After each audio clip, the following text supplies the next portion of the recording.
Hi there, my name is Elisa, and this week we're gonna make something that I think everybody should own, and it's really a wardrobe staple. Can you guess what it is? I felt like I really needed a good shirt in my wardrobe, so I decided to make one. I made this oversized classic shirt a couple of weeks ago, and I've been wearing it ever since. It's easy to style, it's quite minimalist, it's super comfortable. What's not to love? This is a dead stock fabric, which means that it's quite sustainable because otherwise this roll of fabric would have gone to waste. I bought this at one of my favorite online fabric shops called Fabric Godmother, link below as usual. I've been wearing the shirt basically since I made it, and I've washed it at least 4 times now, and it still looks really, really good. So the pattern for this blouse is self-drafted, and I'm going to show you how. I would say this is an intermediate project, but if you're a beginner and you pay really close attention, I'm sure you can do this too. To start things off, we need a bodice block like this one, but let's work on a smaller scale. If you don't have bodice blocks for yourself yet, I have created a tutorial on how to create these to your own measurements. We have the front and we have the back, and I'm going to link the tutorial for this in the description box. Basically, what we're going to do is we're going to take this basic bodice block and we're going to modify it to become a blouse pattern. I'm going to start with the front, and the first thing I'm going to do is I'm going to align the center front with this line, and then I'm going to start to trace around my neck hole and my shoulder. The blouse that I ended up making had shoulders that fell off the tip of my shoulder, so they were longer than my usual shoulder would be. And for that, I just left the arm curve as it was somewhere here, so this is where it ended. And to fix the armhole situation, so everything still looked nice in the end, I extended the bust line over here. Where you land here really depends on how wide you want your oversized blouse to be. I wanted it to be quite dramatically oversized, which is why I just extended it over here by about 2.5–3 centimeters. You can then create a new armhole between this point and this point, something like this. I then connected this end point of the shoulder with the beginning of my neck hole. The next step would be to measure from the nape of your neck down to where you want your blouse to hit in the front. I'm going to say I want it to hit here. I'm also going to extend it a little bit on the side, and I'm going to also make it a little bit wider around the hips, so I want it to end somewhere here. And then the simple thing to do is to connect these points. Make sure that at the center front you start out in a 90-degree angle so you don't have a dip or a tip. And then I just connected these points like this. So this is basically the outline of the front of the blouse. Very simple. Now I need to consider my button tape. I want my buttons to hit right in the center of my body, which means that the button tape is going to be overturned and it's gonna hit somewhere a little on the right of this line. So say, for example, we want a 2 centimeter wide button tape, which means it's going to hit 1 centimeter over here and 1 centimeter over here. That means I need to extend over here because it's going to be a cut on button tape. I'm not going to have an extra pattern for this. I'm just going to attach it through the cutting process to the main bodice of my blouse. I'm just going to extend it over by 1 centimeter, then another centimeter, and to have a little bit of seam allowance that I can then fold over and tuck under when I top stitches, I'm going to add 1 more centimeter. So I'm going to extend this over by 3 centimeters like this. So that's the actual width of the button tape that I have to attach. So this chevron area is the part that I use to overturn my button tape later. And my buttons are going to be aligned here on the center front. And that really is the front of our blouse. I'm going to cut that out now so I can draft the back. All right, so this is our front piece finished. You can see that I marked everything. I also marked the grain line. So this is how we're going to place this onto our fabric, just straight on top of it, following the grain line. And I also snipped the center front a little bit so I can identify it on the back side of this piece. So I can line this up perfectly with this line that I created here, which indicates the center back in this case. So I have to flip the front piece and place it onto my paper like this. So I can start tracing, particularly the shoulder, as well as the armhole and the side seam. These are the things that we want to match up perfectly with the front. And then the thing that we have to change a little bit is the neck back line. So the neck back line is obviously not going to be as low as the front neckline. So I'm going to line my ruler up with the tip of my shoulder, and then I'm going to push it down by a centimeter and a half ish, and I'm going to mark that on the center back line. I'm then going to square out from the center back line so I have a 90-degree angle, so we hit the center back perfectly perpendicular, and then I can create a bit of a curve towards that shoulder point. And this is everything we need from the front piece. So if I place it here, you can see perfectly mirrored. The next thing we have to consider is how long we want the blouse to be in the back. I want the blouse in the back to be a little bit longer than the blouse in the front. So I'm gonna place this here. This is where the front would hit, and I'm gonna say I want my back to hit down here. So again, I'm gonna square out in a perpendicular angle to the center back, so I don't have a dip or a tip, and then I can create a natural curve down here like this. If you want to, you can create a few style elements like I did. For example, I decided I wanted to have a yoke in the back so I could make the most out of my beautiful striped cotton fabric that I was using for my blouse. So the yoke could, for example, hit somewhere here, which is basically just the middle of the armhole. So when we cut our piece, I would line up the yoke onto the grain like this. So I have a horizontal stripe, and the rest of the bodice I would basically place onto my fabric right dead center onto the grain line. So we have a perpendicular stripe here in the back. That would look nice. And then the other thing I also did in the back is I wanted to have a pleat. Now to add a pleat, simply have a think about how deep and how prominent you wanted the pleat to be. I decided I wanted it to be 6 centimeters in total, which means that I added about 3 centimeters here. And I extend the line down here. And this is basically our new center back. And this is going to be placed on a fold on the fabric. So this entire piece is going to be mirrored over to that side. So we now have the front and the back. You can see we have the yoke here, which is, by the way, also going to be cut on the fold. So we have the center back fold here as well. So this is those pieces. Now you might notice there are still a few pieces missing, for example, the sleeve. So let's continue with that. What I like doing for a sleeve is I'm usually creating something that is approximately as long and as wide as I want my sleeve to be, and then I fit it to the blouse in the sewing process. So to create a very generic sleeve pattern, I like using a longish piece of paper like this, and I'm gonna fold it right down the middle. We are now going to measure from the tip of our shoulder, and remember we have a longer shoulder than our natural shoulder is, so about where the blouse shoulder would hit down to your wrist. This is the length that you need, and you are going to start somewhere on this fold. So say this is the tip of the shoulder, this is where the sleeve hits the shoulder, and then I'm gonna measure down from this point on this fold down to where my wrist is. I'm gonna apply that measurement here. So this is the length of the entire sleeve. I then like going down from this first measurement by about 5 to 8 centimeters, and I'm gonna mark that here, and then I draw out a perpendicular line. On this line, you can apply half of the circumference of the widest part of your upper arm. You can make sure that this definitely fits your arm, plus some ease. Because this is an oversized blouse, I decided to add quite a lot of ease. So I went for half the circumference of the widest part of my arm plus 5 centimeters, and I marked that on this line. What you do then is you just create an S-curve here. That's really all you do. Quite a shallow S-curve for this particular pattern. And that's the shoulder curve, and that's it. And then down here, you apply half the circumference of your wrist plus some ease again, because we are going to add some pleats down here at the cuff. So I decided to go for half the circumference of my wrist plus 5 centimeters ease for the pleats that I was going to add later. And then you connect these 2 points. And you can see now, once we're cutting this out, we have a perfectly symmetrical sleeve pattern. That's a very basic sleeve pattern, which you can then fit to the blouse as you need it in the sewing process. So that's what I like to do. Now this isn't completely finished yet. We also have to add the cuff. So for the cuff, you are basically creating a rectangle, quite simply. Let me whip up a straight line.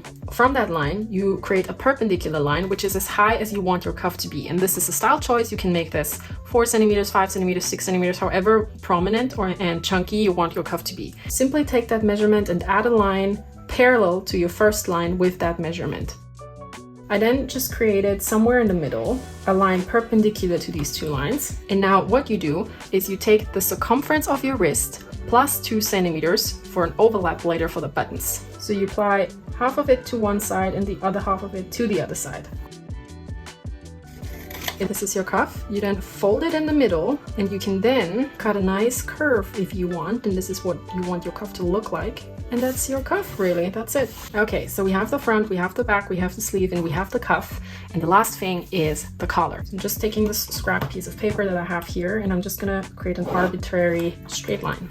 I then create an arbitrary straight line perpendicular to my first line, and this is the center back here. To continue with this, we need to know the distance between the center front, our front shoulder tip, and then the back shoulder tip and the center back. You go and measure these distances and you add them to each other. So basically half of your neck circumference goes onto this line. So you measure from this center back point over here, half of your neck circumference down here. You mark that point and you create another perpendicular line here. Now on this line, you measure downwards about 2 centimeters. And you can then create a line in a roughly 35-degree angle. And again, this is totally up to your taste. This depends on how you want your collar to look. But you basically square out from this point in not a 90-degree angle, but something like this. Once you have that, you can create a nice curve down here to meet up with this first line. And now to finish it off, we're going to apply the height of the stand. And for that, a good number, a good rule of thumb is about 7 centimeters. That's usually a good height of a collar. Once you have that, you just square out from this point and draw a line until you reach this angled line over here. And this is usually what a collar looks like, really. That's all there is to it. How high the stand is, in which degree you're finishing off the collar here in the front, that's all up to you. And it's gonna change the appearance of the collar. And then the very last thing is to create the collar band. Now the collar band is the thing that attaches your collar to your bodice. And for that, I usually like to just place my collar down here and I retrace the curve that I created. And then I curve it out a little bit here. And then I decide on how high I want this band to be. Usually it's between 2.5, maybe 3 centimeters. And that's really what this piece looks like. Obviously, none of this is to scale. Once you do this to scale, it's gonna be easier for you to draw these things with the right tools. Since I don't have this in a miniature version, it's a bit harder for me to make something that doesn't look like a wonky little worm. But I hope you get the gist of it. So let me cut this out. These are all the pattern pieces we need. We have the front blouse, we have the back blouse, which consists out of 2 pieces, the yoke and the main bodice. We have our sleeve pattern, which can be adjusted in the sewing process. We have the cuff and we have the collar as well as the collar band. And these are the pieces we need to create an oversized blouse. And now let me show you how I actually sewed all of this together to create a blouse.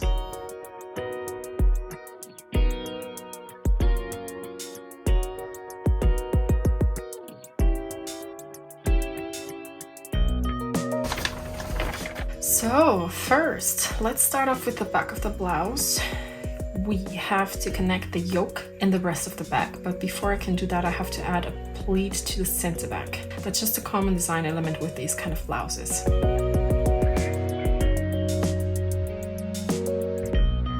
Okay, that's done. Let's connect the yoke and back, and we can then go for the shoulder and side seams. I really like this perpendicular stripe design here in the back. Looks cute.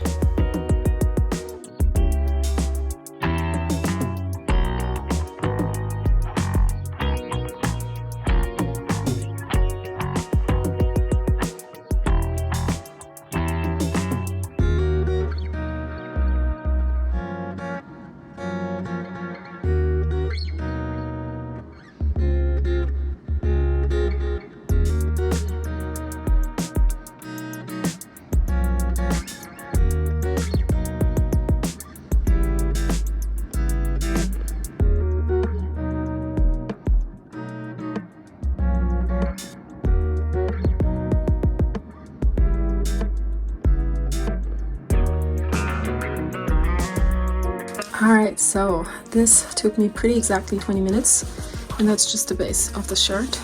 And up next, I think I'm going to focus on the sleeves. Nice! So the blouse bodice is basically assembled. Now we can work on the sleeves.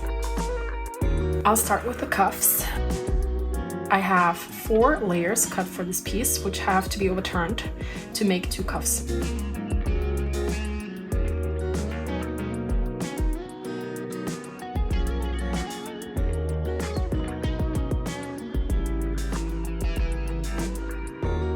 Right, so let's turn them right sides out and give them a press to see what they look like. Okay, cuffs are done. Now, before I can attach the cuffs, I have to add some pleats to the ends of the sleeves. That's also just something that you see in a lot of blouses. I'm trying to imitate that. Let's overlock the raw side seams of the sleeves to give them some shape. Now I can attach the cuffs by hiding the raw edge of the sleeves inside of them.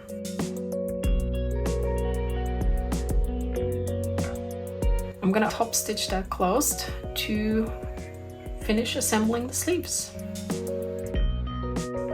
Okay, so it's time to pin the sleeves into the shoulder curves of the bodice.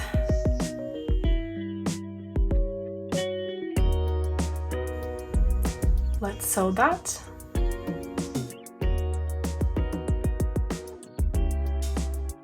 Let's assemble the collar.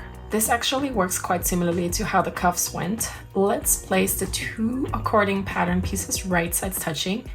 Then we have to sew around the edges and turn everything right sides out.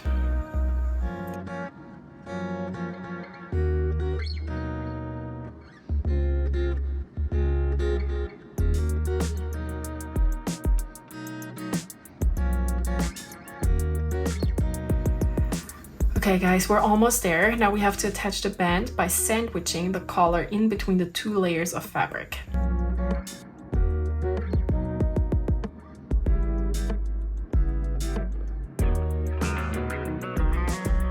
Alright, so this is sewn. Now let's turn it around and give it a press. So the last step is to attach the collar to the shirt. First, we need to suss out the center back of both the bodice, neck, and the collar. So this is the point that we start pinning first. We also want to make sure some strategic places are matching up, which are generally just the center back and the front edges of our button tape. First, let's pin the collar with the inner layer of the band onto the left side of the shirt. Then we sew that first. Right, so this is attached. Now we can fold the outer layer of the band over and pin it onto the right side of the shirt. Now when we top stitch this is going to give us a clean look from the outside, and that's basically more important than the inside, and that's why I'm doing it like this. I mean, seriously though, how cute is this collar?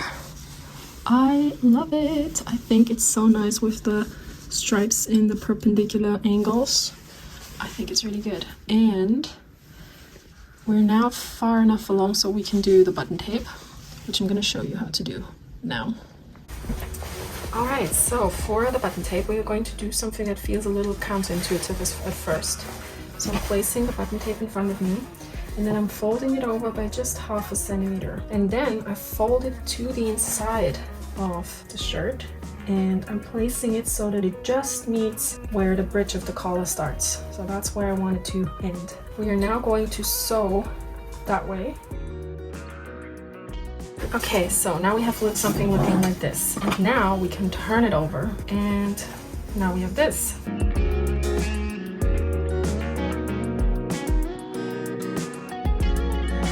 All right, we are finished. The last thing to do is to sew the buttonholes and attach the buttons, and then we're done.